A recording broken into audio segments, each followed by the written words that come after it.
제가 조회수가 떨어질 각오를 하고 이런 이야기를 왜 하냐? 자유시 참변을 두고 하나도 말도 안 되는 이야기를 하고, 근데 그거에 대한 일일이 답변은 너무 어려우니까 이게 리얼 역사다를 좀 보여드리기 위해서, 그래서 오늘은 그냥 공부하는 날이에요. 이거는 뭐 저번에 있었던 뭐 홍범도 논쟁에 대한 명쾌한 해답 이런 게 아니라, 잘 됐다, 우리 함께 딥하게 공부해보자. 안녕하세요, 심영환입니다. 제가 약간 피곤하다고 짜증냈더니 그런 방송하지 마 이런 어떤 댓글이 달렸습니다. 누누이 말씀드리는 거지만 설정입니다. 저는 프로예요. 제가 어쩌다 어른으로 첫 메인 방송에 데뷔를 했는데, 데뷔작이 어쩌다 어른이긴 했어요. 근데 그게 벌써 7, 8년 전 얘기입니다. 방송이 다 됐거든요. 그래서 제가 왜 저러지? 컨셉입니다. 저 그냥 착하고 순한 양이에요. 근데 오늘 무슨 얘기예요? 육사 흉상 논란이 있어서 네. 홍범도 장군 또 지청천 장군 네. 연속해서 약속을 해주신 것 부분도 있고 그래서 계속 이제 올리고 있는데 그 이야기를 하다 보니까 계속 나오는 사건이 있습니다. 자유시 참변. 무엇을 상상하건 그 상상과 다른 사건입니다. 왜냐면 지금 이제 자유시 참변 혹은 자유시 사변, 이 두 말, 혹은 자유시 사건, 그러니까 사변이나 사건은 이제 사건 자체를 얘기하는 거고, 참변은 이제 그때 이제 어찌됐건 독립군 중에서 꽤 많은 분들께서 고초를 당하셨기 때문에 참변이란 말도 쓰는데, 여튼간에 사실은 지금 이제 유통되는 이야기는 홍범도 장군이 여기서 이제 변절을 했다, 공산군편에 서서 독립군을 막 무차별적으로 죽였다, 뭐 이렇게 이야기를 하는 걸로 알려지면서 갑자기 이 사건이 지금 세상에 알려졌는데, 사실 다들 잘 몰라요. 왜냐? 이거 기껏해봤자 아마 한능검이나 공무원 한국사 준비하면서 살짝 간도 참변, 자유시 참변 이렇게 외웠을 거예요. 끝이에요. 그리고 이 이야기를 사실은 잘 안 가르쳐줘요. 저도 여태까지 앞에서 영상 찍으면서 얘기를 잘 안 했죠. 깊게 안 했어요. 깊게 안 한 이유는 뭐냐? 저 인간이 뭔가 숨기고 있을 것이다, 아마 그럴 것이다. 아니에요. 사건이 여러분들이 생각하는 것과 전혀 다른 사건이에요. 그러다 보니까 얘기를 안 하려고 했는데, 뭐 저희 채널이 이제 시즌2 들어서 그냥 방향 없이 정처 없이 그냥 파도처럼 떠다니는 방송 아닙니까? 무엇이든 묻는 거야. 그냥 아무나 막 공부하는 거예요. 그래서 지금 큰일 났어요. 지금 당장 고려 거란 전쟁을 타켓으로 지금 우리 최수종 선생께서 지금 새로 찍었는데, 나 지금 강감찬 장군 준비해야 되는데 그것도 못하고, 또 노량 우리 김유식 선생께서 지금 또 마지막 장군의 모습을 해야 되는데 아무런 준비도 못하고 있습니다. 그냥 막 가고 있는데, 결론부터 살짝 말씀드리면 홍범도 장군이 사건을 수습하는 과정 속에서 이용당했고요. 물론 홍범도 개인은 이 당시에 이제 양자의 갈등 속에서 가해와 피해 쪽이 있다면 주로 이제 가해자 쪽 라인 쪽에 섰던 건 맞아요. 그러니까 가해자 쪽 라인에 섰다는 얘기가 뭘 했다는 것이 아니고, 이 자유시에 도착해서 독립군이 어느 편으로든 쓰긴 서야 되거든요. 그때 이제 소위 말하는 주도권을 잡은 진영에 쓴 거죠. 그리고 이제 그 이후에 이 사람이 유명한 사람이니까 그 이름이 계속 이용을 당했어요. 그러니까 활용당한 거죠. 그랬지만 이제 실제로 이제 무장 해제 당했고, 본인의 이제 무력 기반을 잃은 다음에 사실상 이제 독립운동사에서 이름이 사라지게 돼요. 우리가 알고 있는 뭐 대단한 사건이 있었다? 뭐 대단한 사건이라고 하면 앞선 전투에서 꽤 명성을 가졌었던 한 장군이 사실상 그냥 그 지역 지배자들에 의해서 활용되고 버려졌다, 이 정도 사건입니다. 근데 이게 아주 사실은 이 이야기는 자유 사건에서 아주 지역적 이야기이기 때문에 이게 중요하진 않는데, 여튼 그렇다라는 거 나중에 다시 한번 말씀드릴게요. 보통 교과서에서는 어떻게 배우냐면, 자유시로 이동한 독립군이 이제 분열됐다는 거예요. 그래서 주도권을 잡은 이 이르쿠츠파와 주도권을 잃었던 상하이파 간에 충돌을 해서 이 상하이파의 일부 사람들이 고초를 당했다, 이렇게 배워요. 그러니까 쉽게 말하면 이제 독립군 내에서 분열이 일어났다고 배우죠. 근데 이것도 맞는 얘기긴 한데 너무 간단해요. 이렇게 간단한 얘기가 아니에요. 간단한 얘기였으면 제가 벌써 지금 홍범도 지청천 2번 얘기할 때 다 얘기했을 거예요. 그래서 일단은 기본적으로 이렇게 배우는데, 무슨 내용인지 지금 제가 지금부터 차근차근 설명을 해드리도록 하겠습니다. 1921년이면 러시아 혁명 이후 그 내전기, 러시아 쪽은, 그 다음에 일본군이 또 시베리아에 진출했던 때 이렇게 알고 있는데, 그 임시정부 내부에서도 이승만과 이동희의 갈등이 시작한 때 이렇게 알고 있는데, 그냥 이렇게 제가 알고 있는 얄팍한 걸로만 얘기도 복잡하거든요. 자유시 참변은 복합적인 사건이고 지금부터 집중해서 잘 들으셔야 됩니다. 이 사건이 일어나는 배경은 크게 세 가지예요. 첫 번째는 당시가 방금 전에 말씀하신 것처럼 임시정부의 분열과 혼란기예요. 두 번째는 이때가 똑같아요. 만주 지역의 독립군 활동이 역시 또 분열과 실패와 혼란기 때예요. 세 번째, 이게 가장 큰 사건입니다. 시베리아 지역 전체가 내전과 혼란기예요. 이 세 가지 분열과 혼란이 막 어우러지면서 만들어졌던 비극이에요. 그래서 이 사건을 이해하려면 사건 안에서 홍범도가 뭘 했대, 진척천이 뭘 했대, 이거 특정 지을 수 없어요. 왜냐면 거의 자료가 없어요.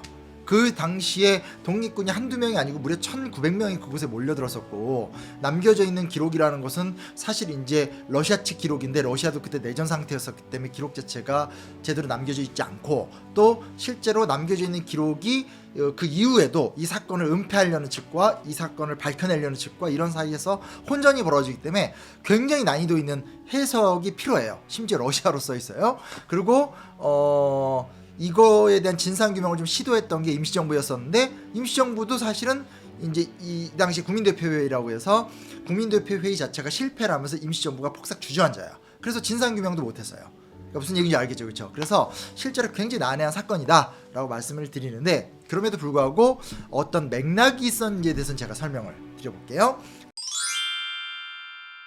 자, 일단은 러시아 혁명이 일어납니다. 우리는 그냥 1910년 조선 강제 병합, 1919년 3.1운동 이렇게 배우지만 1917년, 즉 그 3.1운동 2년 전에 러시아 혁명이 일어났다는 거예요. 굉장히 컸던 사건인 거고, 그리고 러시아 혁명이 일어난 상태에서 레닌이 굉장히 좀 유럽 중심적인 사고인데, 이게 단순하게 공산주의자들의 사고가 아니라 유럽 중심 사고예요.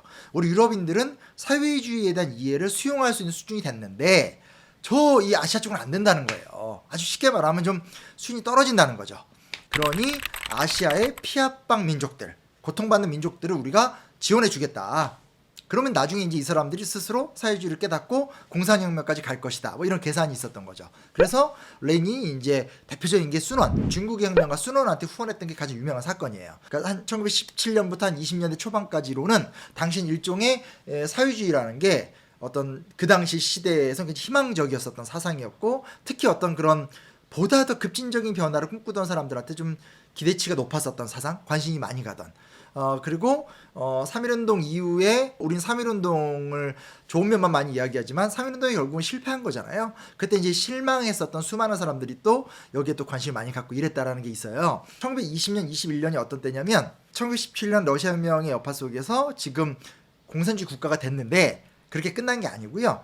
저쪽 모스크바라든지 유럽 쪽은 지금 이 공산화가 됐는데, 시베리아 쪽은 과거 제정 러시아의 장군들이 군대를 끌고 와서 백군이라고 부릅니다. 보통 백군. 그래서 백군들이 반란을 일으킨 거예요. 다시 황제를, 짜르를 모셔야 된다 하면서, 따지게 되면 그냥 소련이라는 나라가 들어섰지만 소련 안에서 적군, 공산주의 세력과 백군 간의 충돌을 하고 있던데, 근데 여기에 누가 숟가락 갑자기 또 꽂냐? 이게 일본이에요. 우리가 거의 안 배우는 얘기입니다. 왜냐면 우리는 일단 일본한테 식민을 당한 다음부터 피해 나간 얘기만 하니까 그 다음 일본이 뭘 했는지 관심이 없어요. 근데 실제로는 이제 그 러시아 혁명이 일어난 다음에 바로 이제 일본에서 일본 시베리아 출병이라는 걸 합니다. 평균 머물렀던 군대가 한 7만 명 이상이 되는 숫자이기 때문에 어마어마한 군대가 주둔했고요. 일본 역사 입장에서는, 그러니까 일본사에서는 가장 강력한 대륙 출병이에요. 그러니까 전쟁을 통해서 청일전쟁, 러일전쟁을 해봤지만 그게 아니라 아예 장기 주둔을 하면서 해외에 뭔가 어떤 그런 거대한 지역을 약간 식민화시키려고 하는 이런 건 처음이고, 더 놀라운 사실이 뭔지 알아요? 이걸 주도했던 사람이 데라우치 마사타케예요.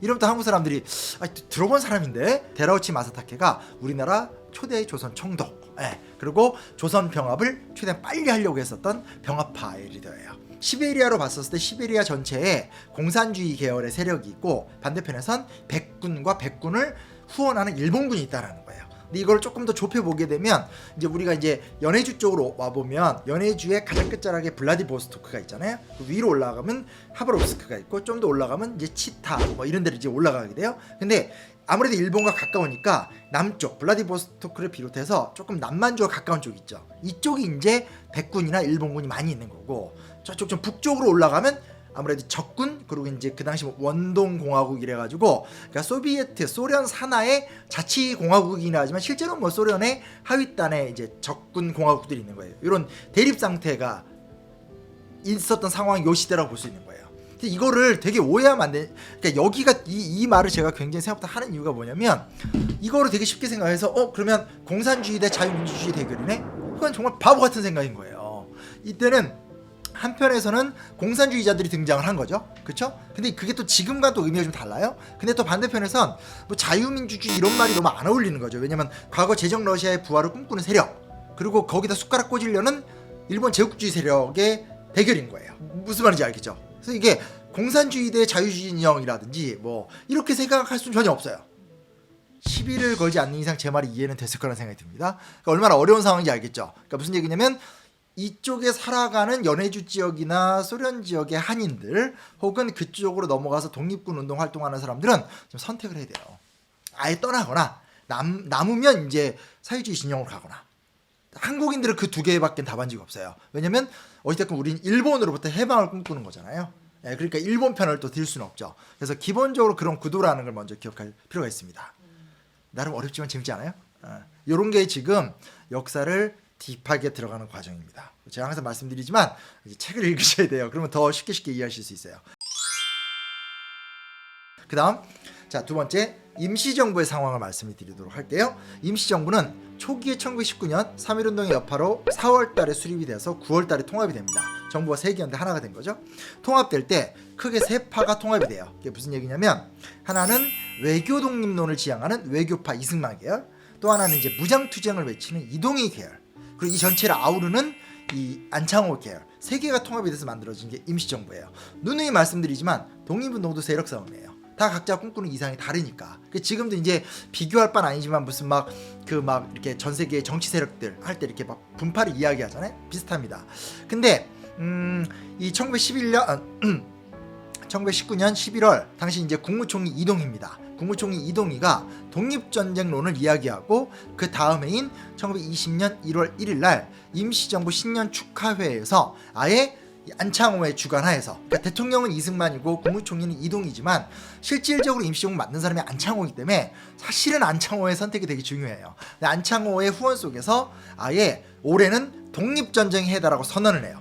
많은 사람들이 임시정부를 비판하는 사람들이 임시정부는 맨날 외교 독립이라 하고 뭐 이승만 어쩌고저쩌고 얘기하면서 하다가 실패했다 하면서 또 임시정부를 쉽게 무시하는 사람들이 있어요. 그렇지 않아요. 임시정부가 외교 독립론은 당연히 지향했죠. 왜냐면 1차 세계대전 이후에 전후 재편의 과정이고 그 과정 속에서 어찌됐건 우리가 열강한테 덕을 봐야 되니까 외교 독립을 선택했다라는 건 그건 나쁜 게 아니에요. 그러나 그것만으로 안 된다는 것도 알고 있어요. 그리고 특히 이때는 이동희가 독립전쟁론을 원래 이 사람 무장투쟁론자니까 이 얘기도 했지만 안창호 역시 이걸 지지해요. 왜 지지를 하냐면 이동희는 연해주에서 대한국민의회를 이끌던 수장이기 때문에 무장투쟁의 리더고 안창호는 전투적 전쟁에 대한 기대가 있었어요. 전투적 전쟁에 대한 기대가 뭐냐면 베르사유 강화조약을 가만히 보니까 이름의 베르사유 강화조약, 즉 1차 세계대전을 처리하는데 엉망인 거야. 그 엉망 중에 하나 뭐냐, 이게 지금 1차 세계대전의 승전국이 두 나라거든요. 아시아 쪽에 일본과 중국이에요. 근데 일본 요구랑 중국 요구가 달라요. 왜? 두 나라가 지금 갈등하고 있고 일본이 중국을 침탈하고 있으니까. 근데 이제 서양 열강들이나 미국 입장에서는 중국 마음에도 들어야 되고 일본 마음에도 들어야 되잖아요. 근데 이게 안 돼. 가만히 보니까 안창호 무슨 생각하냐면 이렇게 가다 보면 미국과 일본 간에 전쟁이 일어날 확률이 높다. 이걸 본 거예요. 그래서 이 의견이 맞은 거예요. 그래서 이동희는 원래 무장투쟁을 했고 무력으로 이거를 우리의 존재감을 드러내야 된다라는 입장이니까 언제나 독립전쟁론 이야기하는 건데 거기에 사실은 이승만을 끌어들였던 안창호는 국제 외교 관계를 봤었을 때 지금 국제정세 불안하다는 거고 이미 이때 벌써 미일 전쟁을 예상하고 있다는 거예요. 대단하지 않아요? 독립운동가들 언제나 제가 말씀드리는 거지만 만만하게 보면 안 돼요. 그리고 독립운동가들이 맨날 뭐 총 쏘고 뛰어다니는 줄 알죠? 이분들이 사실상 실업자들이기 때문에 많이 앉아 계시고 많이 고민하시고 많이 기사 보고 공부하세요. 그래서 이미 이걸 보죠. 그래서 임시정부가 이 해에 전쟁을 대비하기 위해서 이제 그 소위 말하는 이 독립전쟁론을 준비하고 있는 거죠. 그 상황에서 임시정부가 4월 달에 한형권이라는 사람을 모스크바에, 즉 소련에 파견합니다. 모르는 얘기가 너무 많네. 완전 새롭죠. 그래서 오늘은 그냥 공부하는 날이에요. 이거는 뭐 저번에 있었던 홍범도 논쟁에 대한 명쾌한 해답 이런 게 아니라 잘 됐다. 우리 함께 딥하게 공부해보자. 재밌다. 얘기하는 겁니다. 네. 모스크바의 한형권? 선생님은 이름도 낯설죠. 처음 들어봅니다. 근데 왜 미국이나 영국, 그렇게 파견하지 않고 임시정부가 소련에 파견을 하셨는지. 그렇죠. 약간 여기서부터 괜히 걱정되지. 아니, 조선왕청화 빨갱이였어? 이런 질문 할 수 있는데 이게 왜 그러냐면 그 1차 세계대전을 처리하는 과정에서 완전 질려버려서 그래요. 그러니까 무슨 얘기냐면 가만히 정말 기대했던 거죠. 왜냐면 3.1운동 같은 게 이제 민족 자결주의의 여파였잖아요. 근데 가만히 보니까 야 1차 세계대전 끝났는데 영국하고 프랑스는 지들 식민지 관리하느라 정신이 없어요. 그리고 미국도 결국은 자기들이 식민지를 많이 운영하진 않지만 결국은 영국 프랑스 편이라는 사실을 알게 된 거예요. 그래서 현실적으로 봤었을 때 임시정부가 외교 독립으로 시작을 하긴 했지만 야 이거 서양 열강이라는 게 립서비스만 하는구나. 지금도 그렇지 않습니까? 저 그런 측면이 있잖아요. 뭐 보면 막 세계 평화라는 건 뭐 보면 뭐 하여튼 영미권하고 하여튼 유럽권 애들이 좋은 얘기 다 하잖아요. 그리고 뜯어먹는 것도 지들이 다 하죠. 발언이 심했나요? 괜찮아요. 한국말로 얘기하니까 못 듣겠지 뭐. 아까도 말씀드렸듯이 그에 비해서 소련은 신생 국가고 당시 서양 유럽인 중심주의 하에서 어차피 아직 아시아에서의 사회주의 진행은 멀었다. 그러니까 그냥 아시아의 어떤 그런 해방운동, 제국주의와의 싸움을 후원하자. 이런 게 굉장히 개방적이었거든요. 그래서 대표적인 게 순원을 후원해줬기 때문에 순원한테 군사 고문단 파견했죠. 엄청난 돈까지 지원해주니까 우리도 기대를 한 거예요. 그래서 가요. 갔고 실제로 한영건이 소련 모스크바랑 협상을 해서 무려 4가지의 굉장히 좀 중요한 합의를 하게 되는데 이 4가지가 뭐냐? 첫째, 소련이 임시 정부를 승인한다. 그 두 번째, 아주 수준 높은 무기를 지원받는다. 세 번째, 이게 되게 중요합니다. 사관학교를 설치한다. 네 번째, 독립운동 자금도 지원받는다. 4가지 항의 합의를 받아온 거예요. 근데 이 합의를 가능했었던 이유는 뭐냐면 첫째는 일단은 이런 식으로 이 소련에서 레닌이 순원을 지원했어요. 그래서 이 아시아 민족주의자였었던 순원의 후계자 장제스도 실제로 소련에 가서 소련 군관학교에서 군사 기술을 배우고 와서 이 황푸 군관학교를 세우게 되거든요. 그런 모델이 있으니까 됐던 거고 또 하나는 이 소련에서 이 피아방 민족들을 위해서 막 대회를 열었었을 때 이제 그거 분석해 보면 되게 재밌는 게 그 극동 무슨 뭐 열성제 대회 이렇게 열면 거의 90%가 한국 사람이에요. 그러니까 한국 사람들이 나라도 작고 힘도 약하지만 어떻게 해서라도 나라 살려보려고 뭐라도 이렇게 좀 디밀 수 있는 데는 다 가요. 그러니까 알고 있는 거죠. 저기는 아직 뭐 공산주의 뿌리도 안 내렸지만 진짜 열심히 있다. 이런 걸 알아서 이거 합의를 되게 본 거예요. 큰 거죠. 근데 문제가 뭐냐? 여기서부터 이제 문제가 뻐거덕거려요. 지금까지 얘기하면 괜찮잖아요. 임시정부 내부 상황이 안 좋아져요. 왜냐? 이동희와 이승만의 사이가 점점 나빠져요. 이 이야기에 대해선 너무 그쪽 흘러갈 수가 없어요. 궁금하시죠? 그럼 나중에 또 한번 얘기를 또 해드리도록 할게요. 이렇게 하나하나 해나가면서 역사 공부하시는 겁니다. 그런 상태에서 결국은 이동희는 좀 안창호의 도움을 받으면서 이승만을 제거하려고 했는데 이때는 안창호가 움직이지 않습니다. 임시정부의 분열을 원하지도 않았고 이승만의 어떤 중요성 이런 것들을 좀 그때는 지지하고 있었던 입장이었죠. 그래서 결국은 국무총리로 사퇴한 다음에 그가 이제 한인사회당이라는 이 조선인 최초의 사회주의 정당을 만들어요. 나중에 이게 이름이 이제 상하이파 고려공산당, 그러니까 고려공산당으로 바꾸는데 고려공산당이라는 이름이 하나 더 있어요. 그러다 보니까 이제 통상 상하이파 고려공산당이라 부릅니다. 단 이동희는 민족주의자예요. 이건 이견이 없어요. 민족주의자로서 수단으로서 사회주의를 활용한 사람이에요. 이거에 대해서는 전혀 이견이 없습니다. 또 엄한 사람 또 이상하게 몰지 마세요. 근데 또 이동희는 또 레닌과도 막역한 사이예요. 한데 그래서 이제 일단은 한인사회당을 만들고 그러고 나서 모스크바에 가서 레닌도 직접 면담하고 하는 등 여러 가지 어떤 외교전을 펼치면서 이제 치타, 이제 시베리아 쪽에 시베리아 치타라는 그게 아니에요? 이거 와우 이거 아니에요? 뭐니? 치타에 만들어졌던 원동공화국 소속의 한인부라는 게 있어요. 그러니까 말 그대로 이제 소련이 만든 공산주의 정권인데 그 정권 안에 한인들의 세력이 있는데 그 안에다가 살인의용대를 조직해요. 그러면서 이 나름대로 그 소위 말하는 이번엔 소련을 끌어들여서 독립운동을 하고 싶은 거죠. 여기까지는 아시겠죠. 그래서 실제로 임시정부의 갈등이 심해지게 되면서 이동희 세력 등이 따로 나와서 소련과 이렇게 뭔가 합의를 하면서 나름대로 소련 일대에다가 한인들을 중심으로 해서 세력권 하나를 만든 거예요. 여기까지 이해되시죠? 그렇죠? 일단 시베리아 상황이 심각한 상태인데 임시정부도 원래 목표와는 다르게 이제 분열이 돼버렸다 라고 이렇게 보시면 되는 거예요. 세 번째 만주 지역 얘기입니다. 우리가 만주하면 기억나는 게 뭐가 있어요? 홍범도, 김좌진, 이번에 좀 더 늘었죠? 지청천, 이범석, 그리고 이제 뭐 신흥무관학교. 우리는 역사를 단편적으로만 배우니까 이 사람들이 업적 위주로 배워요. 우리가 그걸 업적 위주로 배우게 되는 건 이 사람들의 독립운동의 성과라는 것이 우리 민족사의 어떤 중요한 가장 힘들었던 시점의 어떤 그런 이 뭐라 하죠? 이 진짜 이렇게 어떤 다리 역할을 했기 때문에 우리가 이제 이걸 배우게 되는 건데, 근데 이 사람들 정말 혹독한 환경에서 독립운동하는 거거든요. 입장과 노선 차이 다 있어요. 그러다 보니까 어떤 딜레마가 있냐면, 이미 봉오동 전투, 청산리 전투 이전에 다들 무슨 생각을 하냐면, 야 우리가 지금 뭐 신흥무관학교 세력, 서로군정서, 북로군정서 뭐 진짜 많아요. 이게 한두 개가 아니에요. 그래서 진짜 많은데, 야 이거 우리가 하나를 좀 모으자, 통합이 돼야 된다, 이런 생각을 하고 있었어요. 근데 문제는 뭐냐? 쉽겠어요? 쉽지 않아요. 왜냐면 드골처럼, 그러니까 2차 세계대전 때 프랑스처럼 나라가 망해갈 적에 당시 육군부 차관을 중심으로 해서 군대 몇만 명이 함께 넘어가도, 그래도 프랑스도 그 당시 5년 지배받았잖아요. 그 기간 동안에도 북아프리카의 프랑스 세력, 런던의 드골 세력, 레이스탕스 세력 4분의 1 돼 있었어요. 근데 우리는 조선이란 나라가 단계 형해화되다가, 조선의 양반들도 아니고 이회영 같은 사람 빼놓고 대부분 다 평범한 사람들이 넘어가서 독립운동 하는 거니까 이 단위가 얼마나 작겠어요. 그렇죠? 그래서 기본적으로 다들 개성 강하고 하나가 되게 힘들었었던 상황이었고, 근데 그중에 가장 큰 갈등이 뭐냐? 현실적인 건데, 군수물자에 대한 갈등이 심했어요. 왜냐면 이게 3.1운동이 있다 보니까 3.1운동의 열기 속에서 자원자들도 많이 들어오고 돈도 많이 들어와요. 그러면 이 자원을 내 부대에다가 사람을 충원하게 되잖아요. 또 돈을 후원받는 것도 쉽지 않지만, 그 돈을 후원받으면 그걸로 무기를 사와야 되는데, 무기 어디가 사올 거예요? 이 무기를 사오는 것도 보통 일 아니거든요. 이런 걸 두고 나서 군수품을 둘러싼 갈등이 되게 심했고, 그 다음은 정치적 주도권을 둘러싼 갈등도 되게 심했어요. 홍범도랑 김자진, 최진동, 이 세 명이 가장 유명하거든요.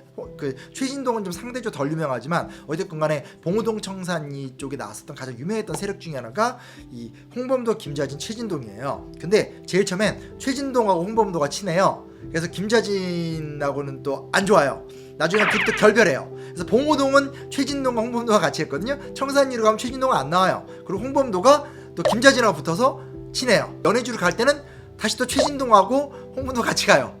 이런 얘기하면, 이걸 갖고 여기다 이제 갑자기 도덕과 윤리의 잣대를 대면 굉장히 곤란해져요. 여기서 뭐 거기서 누굴 때렸다느니, 뭐 사이가 나빴다느니, 알고 보니까 누가 나빴다니, 이런 거는 도덕의 영역이고, 그쵸? 개인적 평가인데, 실제로 그거는 그런 식으로 사람을 평가하는 것도 좀 이 흐름, 역사적 흐름에 대한 평가랑도 안 맞고, 더 위험한 건 뭐냐? 자료가 거의 없어요.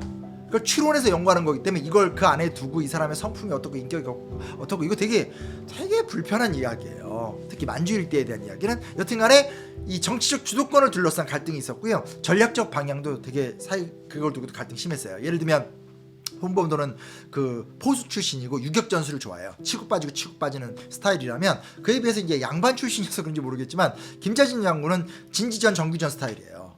그러니까 이건 싸울 적에 대규모 부대를 양성하고 둔전을 양성해서 진지를 구축한 다음에 만주 일대를 해방구로 만들어서 전쟁을 하자고 보는 입장과, 현실적으로 불가능하니까 계속 공격하면서 적군을 당황스럽게 만들고 국내 진공전을 펼치고 치고 빠지고 하자, 두 노선이 또 대립도 하게 되는 거예요. 이런 식으로 해서 하나가 되자라고 이야기는 하지만 잘 안 되는 상황이 되는 거예요. 근데 그런 어려움에도 불구하고 연합작전을 펼쳐가면서 봉오동과 청산리에서 승리를 거뒀기 때문에 진짜 대단하다, 이렇게 가야 되는 거예요. 정말 이해되시죠? 그러니까 뭐 우리가 생각하는 어떤 그런 정말 영화나 드라마에 나오듯이, 용원아 함께하자, 우리는 하나야, 이런 식의 이야기는 드라마에나 잠깐 나오는 거죠. 근데 이제 문제 뭐냐? 봉오동과 청산리에서 크게 성공을 했는데, 한 다음에 일본이 대대적으로 침략을 해서 간도 참변 같은 것들을 일으키고, 특히 청산리 대첩에서 정말 대규모로 싸웠기 때문에 무엇보다 탄약이 거의 안 남아 있었다고 그래요. 그러니까 어찌됐건 이 상황에서 사실상 이제 지금 딴 데로 이동을 해야 되는 상황, 더 이상 간도 일대에서 무장투쟁을 하기가 힘든 상황인 거예요. 그래서 어떤 역사학자들은 그래도 간도에서 버텼어야 되는데, 이런 말도 하시지만 여튼 그 당시 좀 쉽지는 않았었던 것 같아요. 그래서 연해주를 원래는 가려고 했었어요. 왜냐면 연해주가 사실은 간도 못지않은 무장투쟁 지역이죠. 안중근을 배출한 지역이니까. 근데 문제가 뭐냐? 연해주 쪽도 안 좋아요. 왜 연해주 쪽이 안 좋냐? 연해주에서는 4월 참변이라 사건이 일어나요. 4월 참변이 뭐냐면, 연해주 쪽에는 이범윤, 최재형, 이동휘, 문창범, 그리고 이 사람들이 만들었던 단체로서 뭐 대한광복군정부, 대한국민회 등등등 되게 많은 세력이 있었거든요. 근데 4월 참변이라고 그래서 이 소위 말하는 시베리아 내전 속에서 일본군이 들어가가지고 연해주 일대를 박살을 내버려요.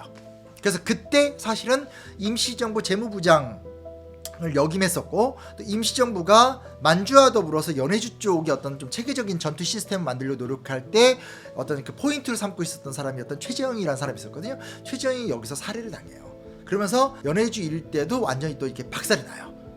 그렇게 되니까 어떻게 되는 거냐면 이 두 가지 현상인데, 하나는 임시정부 입장에선 독립전쟁해를 선포하면서 원래 만주와 연해주 쪽을 다 체계화 조직화시켜서 싸우려고 했는데, 일단 이동이랑 이승만의 갈등이 심해지고 거기서 이동이가 나와서 따로 세력을 만드니까 지도력을 잃을 수밖에 없는 게 하나, 두 번째는 만주랑 연해주 상황 자체가 지금 독립운동, 무장투쟁 독립운동을 이어갈 수 있는 상황 자체가 아닌 거예요. 그러니까 임시정부의 지도력이 미치기는커녕 그냥 그 자체에서 독립군 활동도 못하는 거예요. 여기서 남은 방법 뭐가 있겠어요? 무장투쟁을 하려고 하는 사람들은 지근거리에 있어야 되잖아요. 그러니까 상하이나 이런 쪽 못 와요. 그러니까 결국은 남은 곳이 이제 그러면 저쪽 이제 적군들, 그러니까 이제 공산주의 쪽, 소련 쪽 세력에게 의탁을 해서 무기와 탄약의 지원을 받고 뭔가를 해봐야 되겠다라고 생각하면서 자유시일 이동을 하게 된 거예요. 근데 여기서 이렇게 생각하면 이런 생각할 수 있죠. 북만주 쪽을 가면 안 돼요, 하얼빈? 하얼빈이 소련의 영향을 받던 지역이고요. 왜 북만주 쪽 얘기를 안 하냐면, 만주 일대에 대한 지배자가 장쩌린이라는 군벌이에요. 동북군벌이라 불렀는데, 장쩌린은 전형적인 친일 군벌이에요. 그래서 한인 독립운동가들을 대충 신경 안 쓰다가 일본이 뭐라고 그러면 조금 공격하고, 근데 나중에 일본이 많이 뭐라고 그러니까 나중에 일본 편 들어요. 그러니까 만주에서 활동 불가능한 거예요. 되게 복잡하죠. 제가 조회수가 떨어질 각오를 하고 이런 이야기를 왜 하냐? 자유시 참변을 두고 하도 말도 안 되는 이야기를 하고, 근데 그거에 대한 일일이 답변은 너무 어려우니까 이왕 이렇게 된 거, 이게 리얼 역사다를 좀 보여드리기 위해서 그냥 흘러가는 방송이니까 얘기한 거예요. 이게 지금 20년 얘기잖아요. 1920. 한 해 얘기하는 거 한 해. 근데 자, 여기서 이제 또 하나 중요한 게 있습니다. 대충 이제 그림은 그려졌죠. 그나마 이것도 저니까 이 정도로 그려드리는 겁니다. 아까 제가 이런 말씀 드렸어요. 임시정부 세력에서 이탈했었던 연해주의 근거로 두고 있었던 이동희가 레닌이나 모스크바의 지원을 받으면서 이 시베리아 일대에 세력을 하나 구축했다고 그랬죠. 근데 그 세력 말고 또 다른 세력이 있어요. 무슨 세력이 있냐면 이르쿠츠파라고 그래서, 쉽게 말하면 비이동희 계열, 연해주에 있었던 또 다른 문창범 계열 등등등 많은 사람들이 모여서 또 다른 단위가 있어요. 그래서 기본적으로 당시 이제 이 시베리아 쪽에서는 사회주의 진영이 두 그룹으로 나눠져 있었던 거예요. 근데 지금 이 사람들은 그나마 원래 민족주의자들이 사회주의를 이용하려고 하는 사람들이죠. 여기에 더 복잡한 게 하나 있어요. 뭐냐? 애초에 시작을 사회주의를 시작한 사람들이 등장해요. 이 사람들 제가 한번 읽어만 드릴게요. 예를 들면 한창걸 부대, 솥밭관 한족 공산당, 임병극 부대, 최 니콜라이 부대, 황하일 부대, 박 그레고리 부대, 박 일리아 부대, 자유대대. 다 처음 들어봤죠? 요 사람들이 원래 동만주 지역에 있었었는데 이 사람들도 지금 다 자유시로 이동해요. 왜냐면 지금 내전 때문에. 이건 우리 역사 교과서에서 안 배워요. 이 사람들은 뭐냐면 두 종류예요. 하나는 연해주로 이민간 역사가 깊다 보니까 연해주에 정착을 해서 러시아 혁명을 수용했던 사람들, 혹은 3.1운동 이후에 되게 연령층이 낮기 때문에, 젊기 때문에 아예 시작을 사회주의 민족해방 운동을 갔던 사람들이 있는 거예요. 뭐 이게 순혈 빨갱이들이죠, 지금 식으로 관점에 본다라면. 근데 어찌됐건 그때는 사회주의라는 게 그 사람들 사이에서는 희망이었었기 때문에 시작부터 그걸 선택한 사람들이 있는 거예요. 그래서 이 무슨 얘기하면 크게 4개로 나눠지는 건데, 어쩌지 하는 일 다 놓치더라도 자유시로 올라가는 상황이 돼버리면 이동희 계열과 이르쿠츠파 계열, 이런 사람들은 그나마 민족주의적 베이스가 있는데 사회주의를 활용하려고 하는 세력이 있는 거고, 그 외에 아예 순수 사회주의, 한인 사회주의 계열, 마지막에 홍범도 등 지청천 등등의 민족주의 무장투쟁가들이 여러 상황에 떠밀려서 지금 다 같은 곳에 모인 거예요. 마지막 말이 더 충격적이죠, 그렇죠?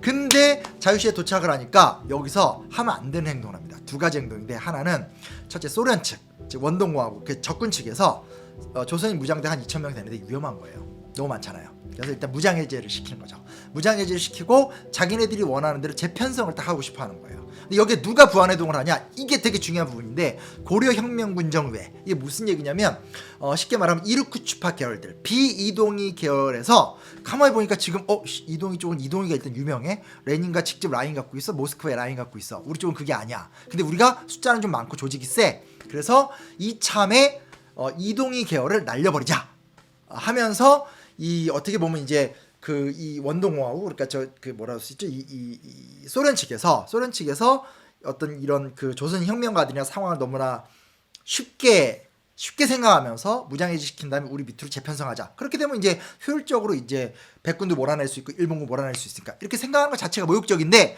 여기 중요한 게 뭐냐, 거기에 플러스 쉽게 말하면 이루쿠츠파 계열이 이걸 통해서 우리가 권력을 잡자, 이렇게 야합을 해버린 거예요. 이 야합을 해버리면서 당시 원동공화국 산하 1만 군대, 이건 소련군이거든요. 이 소련군대의 발동력을 내리게 되니까 당연히 이 사할린 의용대, 이렇게 이동희 계열이 반발을 하게 되는 거죠. 그래서 충돌이 발생하는 거. 그게 자유시 사건인 거예요. 근데 이것도 안으로 들어가면 우리가 33명이 죽었다고 이야기하잖아요. 죽었던 사람들 대부분 어떤 사람들이냐면 소련군이 진압했던 사람들이에요. 근데 이 당시 사건의 여러 가지 기록들을 정황을 분석해보면 여러 계열이 있었다고 그랬잖아요. 근데도 진압하려는 계열과 진압당하는 계열 간에 서로 안 죽여요. 아는 사이잖아. 조선말 통하고, 그리고 라인이 다르지만 솔직히 그 당시 때 사회주의라는 건 이제 뭐 갓 들어온 이야기인 거고 나라 살려보려고 하던 사람들이기 때문에 지금 오면 이게 어쩌기 역사책에 분류를 시키지만 서로 다 아는 사이예요. 아는데 사이가 나쁘고 사이가 나쁘지만 또 같이 일하고 이런 뭐 그런 거 있지 않습니까? 뭐 저랑 곽재식, 저랑 장동선 뭐 이런 사이들과 비슷한 거예요. 이거 아니다. 이거 사랑하는 사이고. 그러니까 내 말은 무슨 얘기냐면 서로 경쟁 관계이자 친후 관계이자 애증 관계라는 거예요. 이해되시죠? 나라를 살리겠다는 같은 마음을 갖고 있지만 방법론이 다른 거고, 방법론이 다르지만 또 뭔가 할 때 같이 하고 이런 사람들이에요. 그렇기 때문에 사실은 33명의 전사자가 나왔다고 하지만 대부분의 전사자들이라는 건 러시아어를 이해하지 못하면서 러시아 군대가 포위할 때 도망갔던 사람들, 이런 사람이 죽은 거고, 이 소위 말하는 이르쿠츠파 중심에 진압군이 들어왔었을 때 이 있던 진압군들 중에 이 한인 계열의 충돌이라는 건 사망자가 안 나요. 서로 아는데 뭘 그러면 야 이러지 마, 하지 마, 뭐 이러면서 합의를 본 거죠. 생각보다 되게 허탈하지 않아요? 이쯤 오면 차유사면이 큰 사건이 아니에요. 또 여기서 와버리면. 그리고 이제 사건은 어찌됐건 이게 되게 많이 죽었잖아요. 난리가 났었어요. 그래서 즉각위원회가 만들어져서 약 900여 명을 신문하고 72명에 대해서 재판도 또 진행하고 합니다. 근데 이때 여기 드디어 홍범도 이름이 나와요. 그러니까 여기서 이제 이걸 이해하실 필요가 있는 거예요. 홍범도나 지청천 이런 사람들은 지금 그냥 민족주의 무장투쟁 가고 임시정부 휘하의 사람들이었잖아요. 와보니까 이거 완전히 쉽게 러프하게 얘기하면 색깔이 다른 사람이 너무 많고, 새로운 낯선 색깔을 이걸 어떻게 받아들여야지에 대해서 고민을 할 수밖에 없잖아요. 그래서 사실은 홍범도도 그렇고 지청천도 그렇고 이 당시 상황에서 뭘 어떻게 했는지에 대한 기록이 거의 없어요. 그리고 일단 이 사람들이 주모자도 아니고 리더 그룹도 아니고, 근데 아까 말씀드렸듯이 홍범도는 이 당시 굉장히 유명한 사람이거든요. 그러니까 김주하진은 따라가려고 하다가 안 왔을 거예요. 이게 그 선택이 막 갈려요, 사람들마다. 근데 홍범도 같은 경우는 이미 재판부 상황을 처리하는 재판부의 성원에 이름도 올리고, 나중에 가면 소비에트 접근 제5단 직속 조선여단 1대대장 이런 데 임명도 돼요.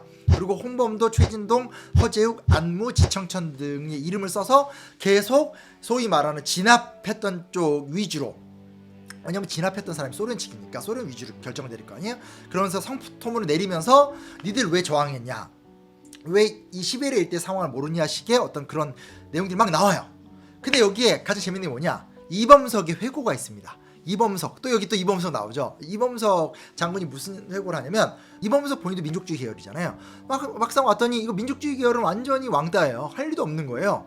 그래서 홍범도에 대해서도 우리 중에 홍범도가 제일 유명했었기 때문에 할 일도 없이 놀다가 이름만 빌려준 꼴이 됐다. 근데 그걸 우리가 어떻게 할 수 있냐면, 그 다음에 뭐 사실상 완전히 무장해제 된 다음에 그 홍범도 같은 경우 연해주일 때에서 양봉하고 살고, 양봉하고 사는 상태에서 돈이 없으니까 그 소련 공산당 가입해서 연금 받아먹고 살고 이렇게 되거든요. 한때 용사가 되는 거죠. 거기서 갑자기 뭐 이제 뭐 홍범도의 책임을 묻는다라고 따진다라면, 홍범도는 어느 편에 있을까 할 때 좀 이쪽하고 친했던 거, 그 이름이 활용됐다는 거 정도인데, 이거는 너무 그러니까 거들 이야기가 없는 거죠. 이 얘기는 자유시사변 이야기에 너무나 외떨어진 이야기인 거고, 자유시사변에다가 홍범도를 끼는 것 자체, 지청천을 끼는 것 자체가 웃긴 거예요. 여기서 이 사람들은 주변인에 불과했었던 거고, 뭐 악용당했건 활용을 당했건 간에 아무 역할이 없어요. 아무 역할이 없어요. 그러니까 이건 막 반명률 선생님이 나와서 변명도 하고 막 하시는데 변명거리도 아니에요. 왜냐면 그냥 선택하다가 어쩔 수 없이 여기까지 왔는데, 여기서 뜻하지 않은 황당한 사건이 일어나서 거기서 어떻게 있는 게 다거든요. 그러니까 이제 홍범도 얘기의 작금의 논쟁이라는 건 전혀 맥락이 없는 논쟁인 거죠. 뭐 제가 화낼 이유도 없고. 이해되십니까? 그 이후에는 어떻게? 그 이후에는 이제 그 이동희 계열과 이르쿠츠파 계열의 갈등 같은 것들도 있고 막 하는데 사실 이 이후부터는 어떻게 되냐면 1920년대 중반으로 딱 넘어가 버리면서부터는 레닌이 죽고 스탈린이 집권을 하게 됩니다. 그리고 소련이 이 통일을 하게 되고 그리고 이제 백군도 다 패배하고 일본군도 물려가게 되면서 소련 일대에 남아있는 사람들은 결국은 소련인이 되는 거죠. 그리고 소련과 함께 뭔가를 해야 되죠. 근데 이제 그 이후에 뚜렷한 모습들을 찾아보기 힘든 건 스탈린이 집권을 하게 되면서 스탈린은 일국 사회주의자거든요. 그러니까 사회주의를 전 세계에 퍼뜨리고자 하는 생각이 없어요. 그리고 스탈린 같은 경우는 심지어 마오쩌둥도 지원 안 해요. 그러니까 중국 공산당도 지원하더라도 그렇게 열심히 지원하지 않고 오히려 장제스랑 친하게 지내고 이러면서 스탈린은 레닌과는 다르게 무조건 소련 위주로 간다라는 게 있기 때문에 연해주나 이 모스크바 일대, 그러니까 소련 일대에 남았었던 이 한인 사회주의자들의 활동은 크게 위축될 수밖에 없죠. 그리고 이거는 사회주의 운동사가 되는 거죠.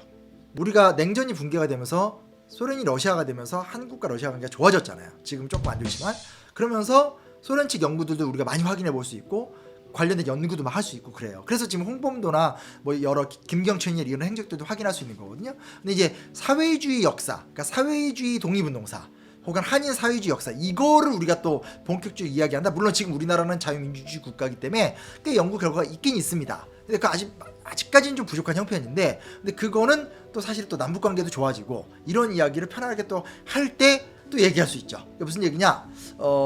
이 이상의 이야기는 그 역사학자들의 연구가 불가능하진 않은데 사회가 이 이야기를 또 관심 있게 들어줘야지만 이야기가 가능한 거예요. 그런 모습이 있습니다. 근데 어찌됐건 간에 자유시 참변은 이제 그런 식으로 진행이 되고 임시정부에서 이제 국민대표 회의를 열어서 이거를 좀 진상규명하려고 했는데 1923년 국민대표 회의를 통해서 임시정부가 사실상 소수의 임종 고수파를 빼놓고 다 나가버려요.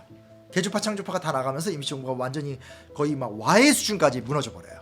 그래서 소련에선 스탈린이 권력을 잡으면서 이 어떤 그 일국 사회주의 국가로 가면서 소수민족들의 활동 범위가 확 위축되게 되고 그때부터 이제 어떤 그 연해주 일대에서의 어떤 한인 사회주의자들의 활동이라는 것이 위축이 되거나 사회주의 운동사로 들어갈 수밖에 없게 되는 거고 임시정부가 또 와해가 되면서 자유시참변에 대한 더 큰 진상규명을 못했고 그 이후에는 이제 각자 도생이에요. 그래서 임시정부는 김구를 중심으로 해서 재조직화되면서 이봉창, 윤봉길로 가는 거고 만주 일대에는 제가 지청천편 말씀드렸잖아요. 그래서 지청천이나 양세봉 같은 사람을 통해서 새롭게 이제 또 활동을 하다가 결국 이제 31년 만주사변 이후에 활동이 불가능해지니까 다들 이제 충칭으로 몰려들게 되고 이렇게 과정을 가게 되는 거죠. 피곤하죠.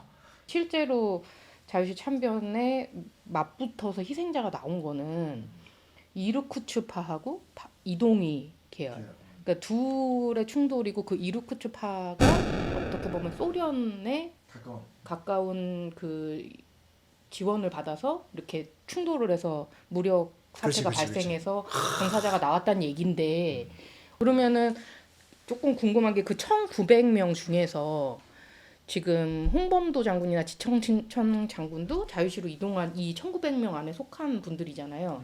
근데 이르쿠츠파하고 이동희 계열은 어느 정도 규모가 됐는지 혹시 아세요? 그 한국의 무장투쟁 단체들은 다 몇백 명 단위입니다. 가장 많을 때도 500명을 넘지 못해요. 그건 심지어 임시정부도 그랬어요. 몇백 명 단위가 최대 단위예요. 한 2, 300명, 3, 400명 이 정도 단위여서 그런 단위들이 충돌됐고 이걸 다 동선을 짜서 만들고 싶죠? 다 동선 연구 불가능해요. 어찌됐건 이런 저희가 자유시 참변까지 얘기하게 된 게 육사의 홍범도 장군 흉상 이전 논란 이런 것 때문에 시작이 됐는데 결국 지금 이야기를 보니까 좀 내보내겠다는 이전 설치 그 확고하게 입장이 있고 근데 시민들 사이에서는 이런 이야기들을 좀 공부하고 하면서 얘기는 되지만 좀 진영 논리 같은 게 섞이면서 많이 나눠져서 얘기를 하고 있는데 좀 이 홍범도 장군을 좀 공부를 해보니까 좀 복잡한 것 같아요. 근데 사실 이런 역사 이야기가 정쟁으로 가니까 좀 속상한데 좀 그걸 돌이켜 보면 그 홍범도 장군의 유해 봉안이라는 게 전 정권에서 이렇게 진행이 됐었는데 당시 상황에서 이제 국내 귀환을 두고 학계나 시민사회나 이런 고민들이